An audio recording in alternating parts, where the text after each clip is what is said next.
नमस्कार, good evening. मैं हूं आकांक्षा शर्मा और आप देख रहे हैं बियॉन्ड द हेडलाइंस, जहां हम बात करते हैं सुर्खियों से हटकर और खबर की तह तक जाकर। सबसे पहले अब तक के हेडलाइंस। बीजेपी का मुख्यमंत्री उमर अब्दुल्ला पर हमला, कहा आस्था को धर्म से जोड़ रहे सीएम।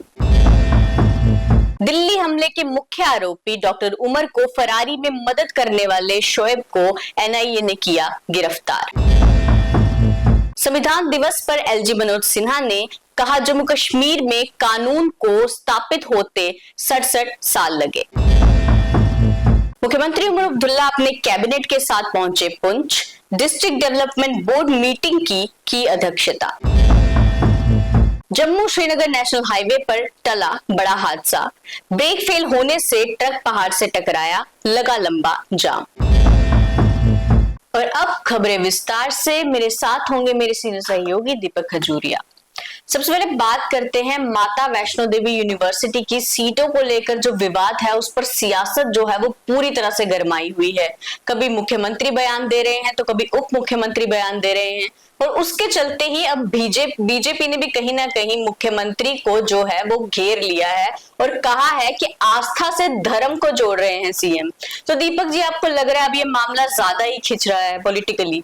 आकांक्षा, हालांकि ये मामला है तो बहुत डीप और बहुत कम लोग हैं जो इस मामले को समझ पा रहे हैं। और मेरी तो सभी व्यूअर से गुजारिश है कि हमारा एक खास कार्यक्रम अनसुनी गूंज जरूर देखें कल सुबह 8 बजे, और आप समझ जाएंगे कि ये सारा मामला है क्या। और दरअसल ये मामला धर्म से ज्यादा आस्था का है, और वही बात आज बीजेपी के 4 स्पोक्स पर्सन ने एक साथ एक जॉइंट प्रेस कॉन्फ्रेंस करके कही है। दरअसल कुछ दिनों से मुख्यमंत्री और उप मुख्यमंत्री दोनों के एमबीबीएस सीटों को लेकर बयान आ रहे थे, और खास तौर पे उमर अब्दुल्ला साहब का जो कल शाम को बयान आया था वो बयान तो बहुत ज्यादा मतलब उससे कंट्रोवर्सी ज्यादा डीप होती जा रही थी, ऐसा नजर आ रहा है। और मुख्यमंत्री ने खास तौर पे कहा था कि अगर आप इसमें हिंदू मुस्लिम करेंगे और मुस्लिम स्टूडेंट्स को आप इस एडमिशन से हटाएंगे माता Vaishno Devi institute of medical excellence की जो सीट्स हैं वहां से, तो फिर मजबूरी में उन्हें बांग्लादेश या टर्की की तरफ देखना पड़ेगा। मगर कहीं ना कहीं मामला धर्म का नहीं है, और मुख्यमंत्री को खास तौर पे ये देखना चाहिए था। हमने कल लगातार कल और परसों पिछले दोनों कार्यक्रमों में अपने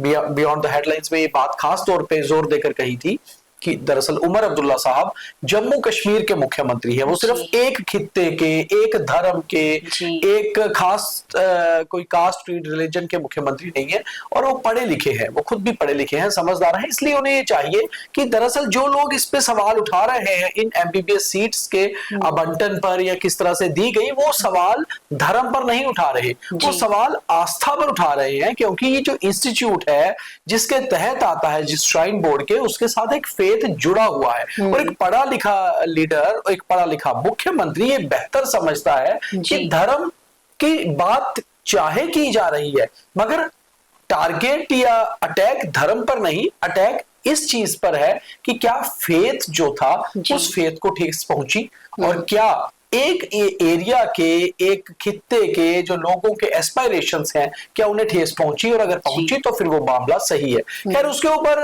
श्री अमरनाथ श्री माता वैष्णो देवी श्राइन बोर्ड हो या उसके चेयरमैन जो लेफ्टिनेंट गवर्नर है ऑनरेबल मनोज सिन्हा हो, वो ऑलरेडी काम कर रहे हैं, और मुझे लगता है कोई ना कोई हल निकलेगा। मगर बीजेपी के जो आज आपने बात की, जो आपने बीजेपी की रेफरेंस दी, दरअसल बीजेपी को ये लगा कि अब ये मौका है एज ए अपोजिशन पार्टी की हमें काउंटर करना चाहिए चीफ मिनिस्टर को। और आज बीजेपी के 4 स्पोक्स पर्सन, उनके चीफ स्पोक्स पर्सन सुनील सेठी, एडवोकेट अभिनव शर्मा, एडवोकेट अंकुर शर्मा और उनके साथ जोरावर सिंह जम्वाल, ये चारों एक मंच पर आए और उन्होंने सीधे हमला मुख्यमंत्री पर बोल दिया। उन्होंने कहा कि मुख्यमंत्री सबसे पहले तो धर्म को आस्था से जोड़ रहे हैं, जो कि सरासर गलत है।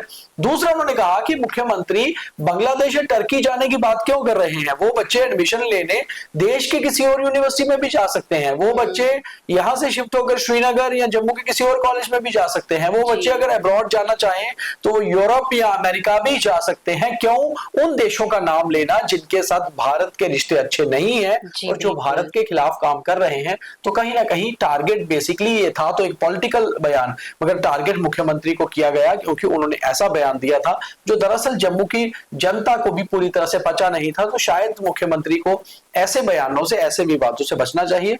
और अब ये जो एक पॉलिटिकल वार ऑफ वर्ड्स है वो दरअसल ककरयाल माता वैष्णो देवी इंस्टीट्यूट से बाहर निकलकर अब ये पॉलिटिकल गलियारों में आ चुकी है, और मुझे लगता है कि ये मुद्दा राजनीति के साथ साथ गरमाएगा। जी, तो अब अगर बात करें दिल्ली धमाके के बाद एनआईए ने काफी गिरफ्तारियां भी करी हैं, बहुत मतलब उनकी जो जांच है वो बहुत तेज चल रही है, बेहतर चल रही है। उसी में लेकर एक बड़ी गिरफ्तारी हुई है दीपक जी। वो इंसान जिसने डॉक्टर उमर को भागने में हेल्प की थी, जिसका नाम शोएब है, उसे गिरफ्तार किया गया है। तो क्या उसके बारे में क्या अपडेट है अभी तक? आकांक्षा जी, दरअसल इसको जो गिरफ्तारी हुई है ये फरीदाबाद के पास ही एक गांव है काउच, वहां से की गई है। और इस गांव में शोएब नाम का जो व्यक्ति था जो एनआईए के ने आज इसे गिरफ्तार किया है। और अभी तक कुल मिलाकर दिल्ली धमाके में 7 लोगों की गिरफ्तारी ऑफिशियल तौर पर हो चुकी है इस एफआईआर के तहत।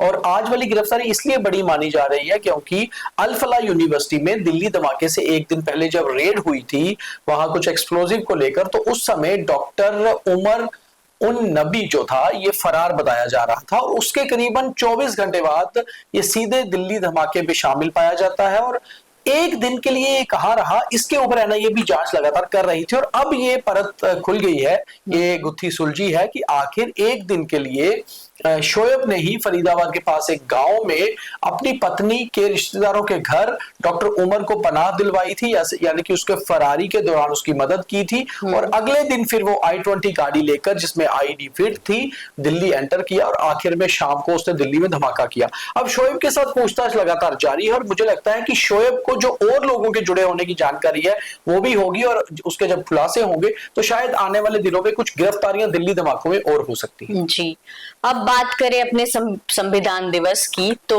उस पर आज एलजी मनोज सिन्हा ने दीपक जी एक बयान दिया है कि जम्मू कश्मीर में कानून को स्थापित होते 67 ईयर्स लग गए। तो इसको लेकर आप क्या कहेंगे? देखिए, लेफ्टिनेंट गवर्नर आज कॉन्स्टिट्यूशन डे पर जम्मू यूनिवर्सिटी में थे, वहां पर बहुत सारे अधिकारी भी और मौजूद थे, और एक शपथ जो एक नॉर्मली कार्यक्रम रहता है कॉन्स्टिट्यूशन डे का, संविधान दिवस का, वो किया गया।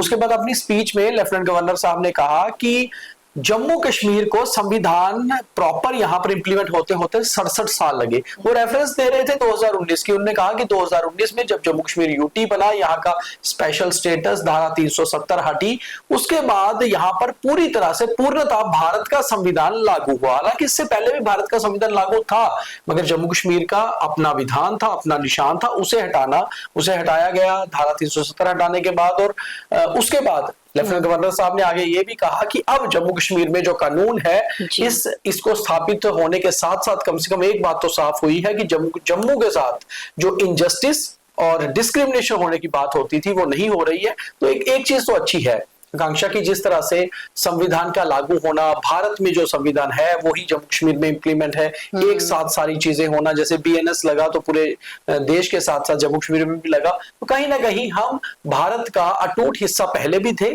आज भी है, मगर अब हम एक विधान एक निशान के तहत हैं। तो कहीं ना कहीं उस चीज का रेफरेंस एलजी साहब दे रहे। जी बिल्कुल। आज मुख्यमंत्री उमर अब्दुल्ला की कैबिनेट मंत्रियों के साथ वो पुंछ पहुंचे और उन्होंने वहां पर एक मीटिंग करी है डिस्ट्रिक्ट डेवलपमेंट बोर्ड को लेकर। तो उसको लेकर आप क्या कहेंगे दीपक जी? देखो, उससे पहले मैं उमर अब्दुल्ला साहब का आज सुबह इंस्टाग्राम पे डाली गई तस्वीर का जिक्र करूंगा। दरअसल उमर अब्दुल्ला साहब आज अपने कैबिनेट मंत्रियों के साथ, क्योंकि छोटी सी कैबिनेट है, खुद उनको मिलाकर कुल मिलाकर 5 और मंत्री हैं। हालांकि डिप्टी चीफ मिनिस्टर नहीं गए थे, मगर उनके साथ 3 मंत्री आज उनके गए थे, जिसमें कि वहां पर क्योंकि डिस्ट्रिक्ट डेवलपमेंट बोर्ड की मीटिंग थी पुंछ में। और उमर अब्दुल्ला ने सुबह एक पोस्ट डाली इंस्टाग्राम पर अपने हैंडल पर, और उसमें लिखा ऑफ टू पुंछ वी गो।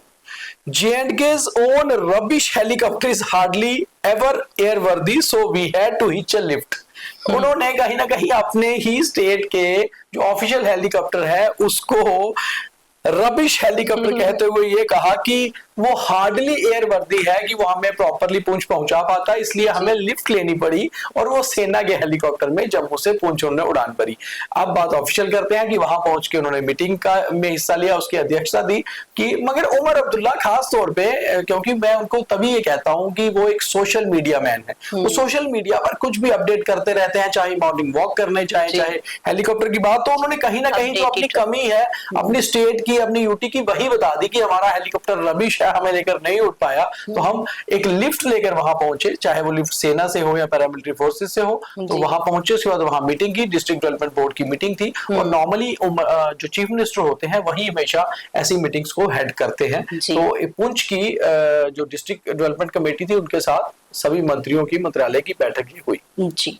अब बात करें जम्मू और श्रीनगर नेशनल हाईवे पे एक बड़ा हादसा होने से टल गया। एक ट्रक की ब्रेक्स फेल हो गई थी, वो पहाड़ से टकराया और उसकी वजह से दीपक जी जाम भी लग गया काफी लंबा। आकांक्षा, ये आज सुबह का इंसिडेंट है, करीबन 8:30-9 बजे का, जब श्रीनगर से लोअर साइड जम्मू की तरफ आ रहा एक ट्रक जो था, उसकी अचानक से ब्रेक फेल हो गई, मगर बहुत बड़ा हादसा होने से टल गया, क्योंकि अगर वो ट्रक वहां पर नहीं रुकता तो नीचे गहरी खाई में चला जाता। ये रामबन जिले के नचलाना इलाके की घटना है, और वहां पर वो ट्रक के ड्राइवर की सूझबूझ रही कि उसने अचानक से ट्रक को मोड़कर पहाड़ी के साथ टकराकर वहीं रोक दिया, मगर उससे क्या हुआ, ट्रक बिल्कुल बीचों बीच हाईवे पे रुक गया और दोनों ओर लंबा जाम लग गया। अब ये लंबे जाम को हटाने में ट्रैफिक कर्मियों को करीबन 2-3 घंटे लग गए, और करीबन 11:30-12 बजे तक हाईवे पर काफी ज्यादा ट्रैफिक जाम रहा। मगर अभी जो स्थिति है लेटेस्ट, वो हाईवे पे ट्रैफिक चल रही है, और उस ट्रक को फिर क्रेन के साथ वहां से शिफ्ट किया गया।